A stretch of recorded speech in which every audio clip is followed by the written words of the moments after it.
Om Swastiastu, selamat pagi anak-anakku, apa kabar kalian semua? Ibu harapkan kalian pagi ini masih tetap bersemangat seperti halnya minggu-minggu lalu, walaupun kita masih dalam situasi pandemi COVID-19. Nah, Ibu harapkan kalian tetap semangat belajar. Jangan karena ada pandemi ini, semangat belajar kita menjadi berkurang. Baiklah. Untuk pertemuan kita kali ini, kita akan masih membahas tentang Dasamala. Nah, silakan anak-anak langsung masuk ke Google Classroom.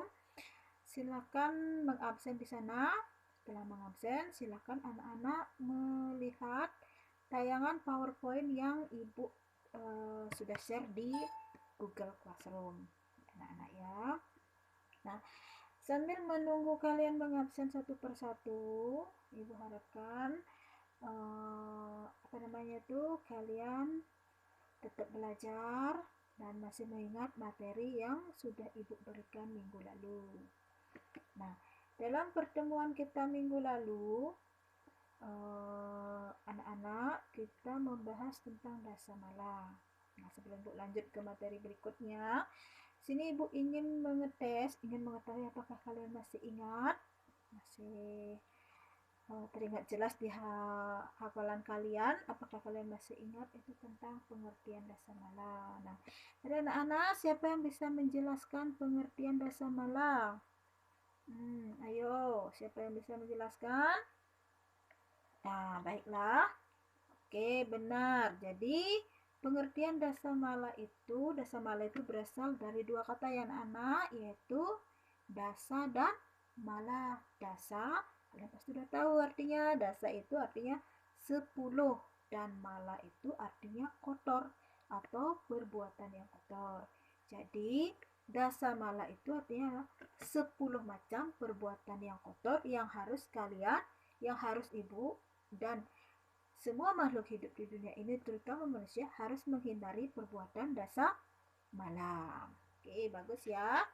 Nah, selanjutnya dari anak-anak siapa yang masih ingat bagian-bagian daripada Dasamala? Yang pertama, ayo, siapa yang masih ingat? Nah, harus ingat ya, harus hafal. Kita ini agama Hindu, harus benar tahu. Jangan sampai kita tidak tahu bagian-bagian daripada Dasamala itu. Nanti kita ditertawakan orang lain karena kita tidak tahu bagian-bagian Dasamala. Ayo, siapa yang bisa? Ya, betul. Yang pertama itu tadri. Ya, nanti kita ingat-ingat lagi arti daripada tadri itu. Kemudian yang kedua, ayo siapa yang bisa? Ya, betul. Yang kedua adalah kledah. Kemudian yang ketiga, ya, leja. Yang keempat, yo, siapa masih ingat? Ya, baik. Yang keempat itu kutila. Yang kelima, kuhaka. Iya, betul. Yang keenam, ayo anak-anak, siapa yang bisa menyebutkan bagian Dasamala yang keenam? Ya, Metraya. Yang ketujuh, iya, bagus sekali. Yang ketujuh, Megata. Yang kedelapan, Ragastri. Yang kesembilan, Baksabuana. Dan yang kesepuluh apa anak-anak? Iya, bagus, Kimburu. Ya, jadi masih teringat jelas ya di dalam diri kalian bagian-bagian Dasamala, dan itu bagus sekali ya. Ibu harapkan kalian tetap terus meningkatkan semangat belajarnya. Baiklah, tadi Ibu sudah menanyakan pengertian Dasamala, kalian sudah bisa menjawab. Kemudian bagian-bagian daripada Dasamala kalian pun sudah bisa. Nah, sekarang kita lanjut. Nah, minggu lalu kita sudah membahas pengertian daripada bagian-bagian Dasamala. Oke, sekarang Ibu tanyakan lagi, siapa yang bisa menjelaskan pengertian bagian Dasamala yang pertama, yaitu tadri. Ayo, siapa yang bisa? Iya, baiklah. Ya, Ibu perjelas lagi ya. Tadri itu artinya orang yang pemalas, suka makan saja, suka makan yang banyak, suka tidur yang banyak, dan hanya ingin melakukan kejahatan saja. Nah, ayo, kalau di lingkungan keluarga kita, tetangga kita ada yang mempunyai sifat tadi, bagaimana? Pusing kita. Ya. Nah, semoga di lingkungan keluarga kita tidak ada orang yang punya sifat demikian, karena orang yang pemalas, suka banyak makan, suka melakukan kejahatan, itu orangnya tidak mempunyai tujuan hidup. Nah, kemudian yang kedua yaitu apa anak-anak? Oh iya, betul. Yang kedua itu kleda. Artinya orang yang berputus asa, suka menunda-nunda pekerjaan dan tidak mau memahami maksud orang lain. Nah, susah kalau orang yang begini kita temui. Bedik-bedik. Nah, kalau dalam bahasa Bali itu bedik-bedik menyerah. Nah, putus asa, ngeling. Apa namanya tuh? Istilahnya orang yang cengeng, sedikit masalah langsung putus asa, ambil jalan-jalan yang pintas, kemudian suka menunda-nunda pekerjaan. Ayo, dari anak-anak siapa yang suka menunda-nunda pekerjaan? Nah, semoga tidak ada ya. Jadi kalau orang yang suka menunda-nunda pekerjaan itu jelek, buruk. Kalau ibu, kita itu harus berusaha mengerjakan pekerjaan itu dengan baik, dengan cepat, jangan menunda-nunda waktu. Kenapa? Karena biar kita bisa mengerjakan pekerjaan yang lainnya gitu. Apalagi sekarang di zaman modern ini kita berpacu dengan waktu gitu. Siapa cepat dia dapat. Nah, itu jadi kalau orang yang suka menunda-nunda pekerjaan ya pasti dia akan kalah, dia akan keterbelakang. Nah, yang parahnya lagi dari kleda itu orang yang tidak memahami maksud orang lain. Ya maksudnya orang baik dikira buruk. Nah itu ya, jadi kalian dalam bergaul atau apapun baiknya itu harus mengerti maksud dari orang lain. Jangan selalu berpikiran yang negatif. Oke, sampai di sana ada yang ditanyakan? Ya, baiklah, karena kalian sudah bilang mengerti, maka Ibu akan lanjutkan yang ketiga yaitu leja, artinya selalu berpikir gelap, pikirannya kalut. Nah, kemudian bernafsu besar dan gembira melakukan kejahatan. Ada dalam hidup sehari-hari itu orang tuh rasanya bangga sekali bisa melakukan kejahatan. Nah, senang dia melakukan kejahatan. Nah, itulah ciri-ciri orang yang mempunyai sifat leca. Kemudian bagian dasamala yang keempat adalah kutila. Itu artinya orang yang pemabuk, tidak jujur, suka menipu, suka menyakiti orang lain, dan suka membunuh orang lain atau membunuh makhluk lain. Parah memang ini. Kalau zaman sekarang ini kita tidak menutup kemungkinan hampir ini ya, semua orang itu bisa mabuk. Coba kita pikir dengan pikiran waras, apa coba gunanya mabuk? Kalau sudah kita mabuk, sempoyongan, kita tidak sadar, akibatnya apa? Bisa memecah keributan, membuat keributan, pikiran jadi tidak tenang, jadi kekacauan. Kita ini manusia yang punya kelebihan pikiran. Kenapa kita harus merusak pikiran? Kita dengan jalan mabukan. Jadi tidak ubahnya. Kalau orang bagi ibu, kalau orang yang suka mabuk-mabukan itu seperti budak kaleng. Tuak, arak, minum minuman keras itu adalah santapan. Minuman para butekala, bukan minuman manusia. Nah, boleh sih kita meminum minuman keras itu, tapi sedikit saja. Itu hanya untuk menghangatkan badan atau mungkin hanya untuk sedikit obat gitu. Tapi jangan sampai minum bir satu kerat gitu, minum tuak, minum arak yang banyak sampai sempoyongan, teler, bikin kerusuhan. Tuh, Ibu mengutuk sekali orang-orang yang demikian. Ibu tidak suka sekali dengan pemabuk. Semoga ya pemabuk itu lekas binasa di bumi ini. Karena ibu tidak suka sekali. Kita manusia udah dikasih pikiran yang tenang, pikiran yang baik. Kenapa kita harus merusak? Kenapa kita harus menjadi orang aneh dengan cara mabuk? Karena orang mabuk itu biasanya akan mengeluarkan tingkah-tingkah laku yang aneh. Nah, tuh anak-anak dari sekarang karena pemabuk itu jelek, tolong jangan sampai kalian itu kenal dengan yang namanya minum minuman keras. Itu akan merusak kalian semua. Tidak ada bagusnya, tidak ada untungnya. Ya, sampai di sana ya, sudah mengerti ya.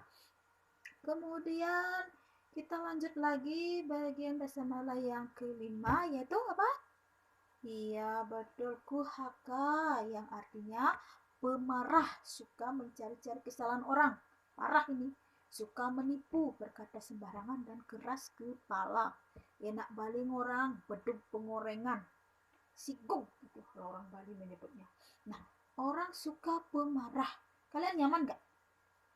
Anak-anak nyaman gak dengan orang yang suka marah-marah? Bu yakin dari 30 siswa pasti semua menjawab tidak nyaman, tidak suka. Siapapun tidak akan suka dengan orang pemarah. Yang kita suka adalah yang lembut, yang penuh kasih sayang, yang bijaksana. Kemudian suka nggak kalian dengan orang yang suka mencari-cari kesalahan orang? Sekarang banyak loh seperti itu.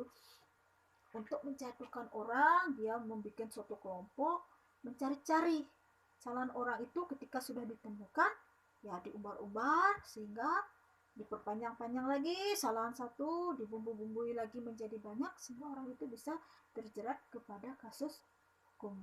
Nah, jadi sebagai orang Hindu, sebagai orang yang baik, kalau ada orang salah tuh jangan malah mencari-cari kesalahan orang. Kalau ada teman yang salah, sebagai orang yang bijak, kita perbaiki, kita nasihati agar mereka tidak berbuat kesalahan lagi. Kemudian berkata-kata sembarangan, menyakitkan memang, benar-benar. Anak-anak pun pasti demikian, karena kata-kata kasar itu benar-benar tidak menyejukkan. Banyak sekali, ya kan, anak-anak temui dalam kehidupan sehari-hari. Orang itu sedikit-sedikit kata-katanya kasar, membentak. Nah, itu adalah perbuatan wacikanya, itu harus disucikan. Menurut ibu, orang seperti itu wacikanya itu trikaya parisuda, dia tidak paham dengan trikaya parisuda, makanya dia tuh berkata-kata yang kasar tuh, sehingga menyakitkan telinga orang, menyakitkan hati orang. Anak-anak pernah dengar kan istilah kata-kata itu lebih tajam daripada pedang? Benar. Kalau ibu misalnya tak dipukul sekali, oke, hilang sakitnya, mungkin ibu bisa maafkan orang. Tapi kalau sudah mendengar kata-kata yang kasar, rasanya selalu terngiang-ngiang. Tapi kita berusahalah untuk lebih sabar menghadapi orang-orang yang demikian. Nah, anak-anak, sampai di sana ibu jelaskan. Ada yang bertanya? Pastinya. Ya udah, kalau kalian memang tidak ada yang bertanya, ibu lanjutkan lagi, yaitu yang ke bagian basamalah yang keberapa sekarang? Oke, baik, yang keenam, yaitu metraya, artinya suka berkata menyakiti orang lain, sombong dan iri hati. Wah, makin menjadi-jadi saja ini. Nah, kita tuh tidak boleh berkata-kata kasar seperti yang ibu bilang tadi. Tuh, karena kita sebagai manusia tuh harus tahu trikaya parisuda, mana cike, wacike, dan ike. Mana cike? Tuh, Nana ada yang tahu? Itu artinya mana? Berpikir yang baik. Wacike, berkata-kata yang baik. Dan kaike artinya berbuat yang baik. Nah, jadi kita di sini bagian keenam yaitu adalah metraya, kita tuh nggak boleh sombong. Apapun yang kita punya itu adalah titipan. Harta, kecantikan, kekayaan itu hanyalah titipan. Wajah cantik di masa muda, tua juga bakalan peot, bakalan bodoh. Kemudian sombong, apa gunanya juga kita sombong. Kaya, kekayaan, harta itu adalah titipan. Suatu saat kalau orang jahat sombong, kekayaan itu bisa diambil lagi oleh Tuhan. Ketika itu kita menjadi miskin, nah tahu rasa bagaimana nanti rasanya. Kita lebih baik kalau kita kaya, kita punya cantik itu jangan sombong. Kita punya kekayaan, kita pakai beriatnya, menyantuni anak yang yatim piatu. Kemudian yang ketujuh yaitu megata, artinya berbuat jahat, berkata manis, tetapi pamrih, lain di mulut, lain di hati. Anak-anak pernah nggak menemukan orang seperti itu? Iya, tentu pernah. Kadang ada orang manis-manis di hadapan kita, dia berbicara yang baik-baik, tapi nyatanya di belakang ya ngomongin kita banyak hal. Kadang kita satu jadiin dua, tiga, empat, dan berlebihan dan dilebih-lebihkan. Itu hati-hati dengan orang-orang yang mempunyai sifat negata, banyak seperti itu. Nah, kalau Ibu sendiri kalau sudah ada orang seperti itu, lebih baik cari aman. Ya, nggak usahlah kita terlalu dekat dengan orang-orang seperti itu, apalagi kita menceritakan rahasia-rahasia pribadi kita. Nah, itu ya anak-anak ya. Sampai di sini ada yang ditanyakan? Oke, baiklah. Sekarang kita lanjut yang bagian ke-8. Ayo, siapa yang bisa menjelaskan? Ragastri. Nah, bagian ke-8 daripada Dasamala itu adalah Ragastri yang artinya bernafsu, kemudian sifat-sifat yang bertentangan dengan ajaran agama, dan biasanya orang-orang seperti Ragastri ini, yang disebut Ragastri ini, orang yang suka melakukan kekerasan dalam keseharian. Ya entahlah, itu main pukul lah, main tendang lah, main jambak lah, pokoknya kasar. Perilaku tingkah lakunya kasar. Nah, anak jangan seperti itu. Karena seperti yang sering ibu sebutkan, tidak akan ada orang yang nyaman dekat dengan orang yang kasar. Kata-kata, perbuatan, tidak akan ada yang mau mendekati. Lebih baik kita menjadi orang yang lemah lembut, penuh kasih sayang, sehingga kita disegani orang. Kita nggak usah ditakutin orang loh. Lebih baik kita disegani daripada kita ditakuti orang. Kalau kita ditakuti orang, ketika kita datang, orang-orang tidak berani mendekat, lari semua, gimana? Jelek kan? Nah, lebih baik kita disegani. Ketika kita ada orang-orang pada mendekat, penuh kasih sayang, itulah yang bagus. Ya anak-anak ya. Kemudian lanjut lagi, bagian yang ke-10 itu adalah Baksa Buana, yang artinya suka menyakiti orang lain, menipu, hidup berpoya-poya. Anak-anak tahu nggak berapa umurnya? Berapa usia kita? Kalian tahu kapan kalian akan meninggal dunia? Tidak. Tidak seorang pun yang tahu kapan kita akan meninggal dunia. Ibu sekarang lagi sehat-sehat begini mengajar kalian. Kalau Tuhan sudah berkehendak lagi sebentar, saya ibu meninggal dunia. Tapi kalau Tuhan tidak berkehendak, mungkin ibu sampai tua, keriput, sampai ubanan, lama hidup kita. Makanya di sini kita tidak boleh hidup berpoya-poya, makan, minum, apapun berlebihan, berpoya-poya itu tidak baik. Kita harus hidup sederhana dan irit, tapi bukan berarti pelit, karena kita nggak tahu kapan nafas kita akan diambil oleh Tuhan, kapan kita akan meninggal dunia, kapan hidup kita akan berakhir. Ya kalau lagi sebentar. Kalau lagi 40-50 tahun lagi, orang kan banyak berdoa, ya Tuhan panjangkan umurku. Nah, itu. Kalau Tuhan menganugerahi umur yang panjang, kita perlu biaya untuk hidup. Jadi seandainya sekarang kita punya uang 1 juta, jangan dihabiskan hari ini juga.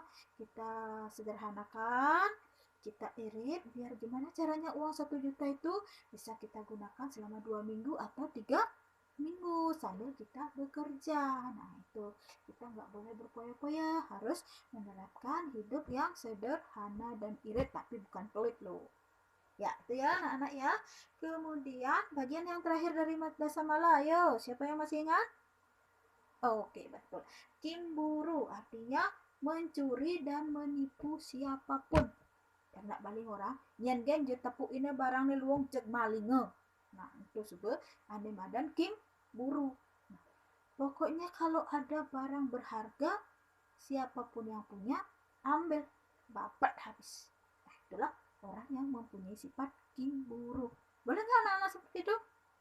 Ya, tentu tidak. Anak TK, anak kecil juga tahu kalau kita tidak boleh mencuri.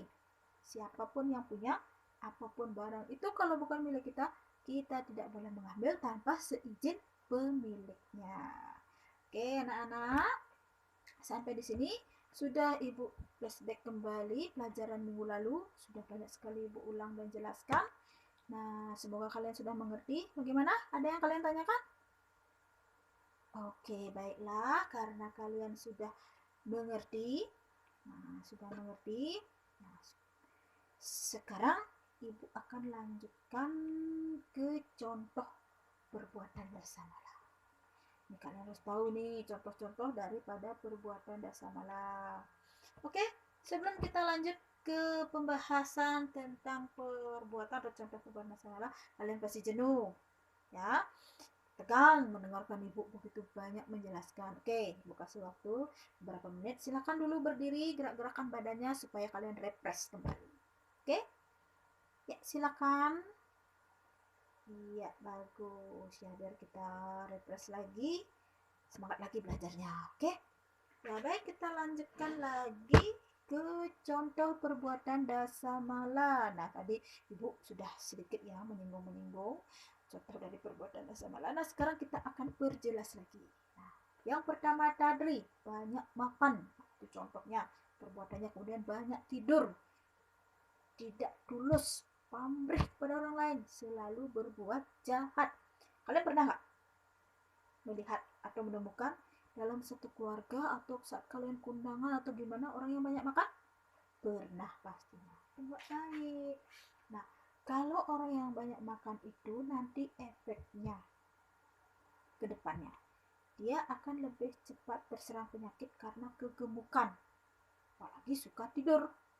Nah, itu tidak baik ya. Makan, minum, tidur yang secukupnya saja, jangan berlebihan dan jangan juga terlalu dikurangi. Misalnya orang pada makan satu piring dengan porsi biasa, kalian satu sendok. Kemudian biasanya atau yang berlebihan satu piring bisa 4 piring. Nah, bisa-bisa nanti kalian disebut cupak. Itu cupak. Nah, suka nggak kalau disebut cupak? Tidak suka, bisa-bisa kalian itu marah kalau disebut cupak, padahal benar cupak tukang pak itu banyak sekali makan. Kemudian tidur, nah terlalu kebanyakan tidur itu juga jelek. Nah, jadi pada intinya makan yang secukupnya, tidur yang secukupnya. Kemudian pamrih, jika kita beri suatu apapun kepada orang lain selalu mengharapkan balasan. Jangan, bantulah orang itu secara tulus, ikhlas, dan nah, karena orang itu ingin selalu berbuat jahat, pokoknya dia bahagia, demen kan melakukan kejahatan itu tidak boleh kalian lakukan. Kemudian contoh perbuatan dasamala yang berikutnya itu tentang tadri. Nah, yuk ya, pasrah, orangnya pasrahan, putus asa, suka menunda-nunda pekerjaan, tidak mau memahami perasaan orang lain. Nah, kemudian yang ketiga itu leja. Tuh, contohnya tidak bisa berpikir tenang, bernafsu besar, senang melakukan kejahatan. Nah, yang keempat, kutila. Suka menyakiti orang lain, pemabuk, penipu, tidak jujur, dan suka membunuh. Nah, ini tidak boleh kita lakukan itu contohnya. Kemudian kuhaka, itu pemarah, orang yang marah-marah, psikopat, bedik-bedik galak, bedik-bedik megrengan. Tuh, namanya orang psikopat. Nah, tentu tidak akan ada orang yang nyaman mendekatinya. Kemudian suka mencari-cari kesalahan orang, ini bikin gregetan gitu. Kalau ada orang yang suka mencari-cari kesalahan orang lain, pokoknya bisa dibayangkan betapa menjengkelkan orang seperti itu. Kemudian menipu, berkata sembarangan, keras kepala. Tuh, benar-benar parah. Itulah contoh-contoh kalau orang yang mempunyai sifat kuhaka. Nah, ayo yang keenam, Metraya, ayo biar nggak ibu aja yang ngomong, ngasih contoh, ayo anak-anak, gimana? Nah, tadi udah ibu kasih refreshing loh, sudah kasih gerak-gerakan badan, harus semangat lagi. Iya, yang keenam apa? Perkataan yang menyakitkan, ayo lagi, sombong, lagi, iri hati. Penyakit ini sebenarnya ya, orang yang iri hati. Nah, melihat orang senang, sakit kena nih. Melihat orang bisa pakai baju bagus, sakit kena nih. Melihat orang tas bagus, tas baru, sepatu, pakaian, mobil baru atau sepeda motor baru, sakit hati nih. Itulah penyakit. Nanti yang rugi siapa? Orang yang punya sifat iri hati. Nah, itu. Jadi, diharapkan kalian jangan sampai ada benih-benih iri hati di dalam di kalian. Caranya gimana? Ikhlas. Nah, kemudian yang ketujuh, megata, yaitu perbuatan yang ingin mendapat balasan pamrih. Maki dia ada balasan nih. Nah, kalau kita sudah namanya ngasih orang itu, kita nggak usah mengharapkan namanya balasan. Ikhlas kita ngasih orang, kalau nggak ikhlas mending jangan. Tuh. Kemudian yang ke-8, ragastri. Ragastri itu bernafsu, punya sifat-sifat asuri sampat, sifat-sifat yang jelek. Nah, kemudian yang ke-9 itu baksa buana, hidup berpoya-poya, suka menipu. 100.000 nggak bawa pesu 200 lah. Nah, itulah orang yang berpoya-poya, suka makan berlebihan, membeli hal-hal yang tidak baik. Nah, nanti ujung-ujungnya dia yang akan rugi. Seperti yang bilang tadi, kita nggak tahu usia kita berapa tahun, kita kapan matinya kita tidak tahu. Jadi kalau iya misalnya kita mati besok, ya sudahlah. Ya kalau 40 tahun 50 tahun lagi perlu biaya loh hidup kita. Jadi disinilah perlunya kita hidup irit, hidup sederhana tapi bukan pelit. Nah yang ke-10 nih, yang terakhir, yaitu cemburu, penipu, suka mencuri milik siapapun. Apa aja tepukin ngelah anake, amun bener-bener cetet jemak maling engkebang pelaibang. Nah itulah orang yang masih mempunyai sifat cemburu. Bagus nggak itu diterapkan? Iya, tentu tidak. Nah, akibat dari perbuatan dasar malah itu tentu ada konsekuensinya, ada hukumnya dunia dan akhirat. Kalau di dunia apa? Ya, bisa dihukum oleh bapak polisi, dihukum oleh guru, bapak ibu guru. Kalau di akhirat nanti ya siapa lagi kalau bukan sang yang suratmu di sana, mama kita, mama orang yang suka berbuat dasar malah itu akan dihukum di neraka. Oke anak-anak, nampaknya waktu kita sudah mulai habis pembelajaran kali ini. Ibu senang sekali kalian begitu antusias mengikuti pelajaran ibu. Semoga kalian mengerti. Nah, jadi untuk pertemuan kita kali ini dapat ibu simpulkan, pengertian dasar malah itu adalah 10 macam perbuatan yang tidak baik. Kemudian ada bagian-bagian dasar malah yang tentunya terdiri dari 10 bagian. Yang pertama itu adalah apa yang pertama? Bagian dasar malah tadri, kemudian leja, kutila, kuhaka, metraya, megata, ragastri, baksabuana, dan kipuru. Oke. Nah, sebelum lanjut lagi, sebelum Bu akhiri, nah di sini ada upaya menghilangkan dasa mala. Nah, dasa mala itu bisa kita hilangkan. Yang pertama yaitu dengan cara mendekatkan diri kepada Tuhan, rajin sembahyang, kemudian melaksanakan ajaran catur guru, hormat kepada guru rupake, guru pengajian, guru WCC, dan guru swadi. Ya, kemudian sering melakukan tirtayatra, mengikuti kegiatan keagamaan, memperhatikan teman, olahraga, menjaga kesehatan dengan baik, kemudian melakukan tapa brata yoga samadhi, dan latihan melakukan kebaikan. Loh, mungkin dalam hati kalian bertanya, loh Bu Guru, kenapa ya kita harus latihan melakukan kebaikan? Iya, kebaikan itu harus kita latih dari hal-hal kecil dulu. Misalnya, kalau kita ketemu di jalan sama nenek-nenek yang sudah tua itu, ya kita bantu dia jalan, bantu kita seberangi. Kemudian kalau kita ada teman di sekolah yang nggak bawa uang jajan, kita punya uang jajan, kita bagi. Nah itu lama kelamaan pembiasaan itu kita akan bisa berbuat kebaikan yang lebih meningkat lagi dan semakin banyak lagi. Nah, pasti tujuan kita hidup yaitu untuk memperbaiki hidup kita supaya nanti kita itu bisa, paling tidak kita bisa mendapat surga dan menyatu dengan Tuhan yang dikenal dengan istilah Moksartam Jagadhita ya Jaiti Dharma. Oke anak-anak, tadi Ibu sudah menjelaskan panjang lebar. Nah sekarang kalian ada tugas. Nah tugas ini silakan kalian kerjakan di rumah dan kumpul minggu depan. Oke, nah kan yang pertama itu coba kalian bagaimana cara menghindari perilaku dasamala. Sebutkan itu contoh-contoh cara-cara untuk menghindari perilaku atau perbuatan dasamala. Kemudian yang kedua, coba uraikan beberapa perilaku dasamala, contoh-contoh perbuatan dasar malam dari tadri apa contohnya, kuhaka apa, kimburu apa. Nah itu. Kemudian yang ketiga, mengapa manusia bisa melakukan kejahatan dan bagaimana cara mengatasi. Ken tuh jelema tuh, orang itu bisa melakukan kejahatan, ken carane mengatasi. Ya, itu ya anak-anak ya. Silakan kalian kerjakan nanti itu di rumah baik-baik. Ibu akan minta tugas kalian itu minggu depan untuk dikumpul. Nah, jangan sampai salah, harus bisa itu lama loh waktunya 1 minggu ya. Udah anak-anak, karena waktu kita sudah mau habis, kalian juga ingin istirahat untuk melanjutkan pelajaran berikutnya biar refresh lagi. Baiklah untuk pertemuan kali ini Ibu akhiri dulu dengan Parami Santi. Om Santi Santi Santi Om. Selamat pagi anak-anak.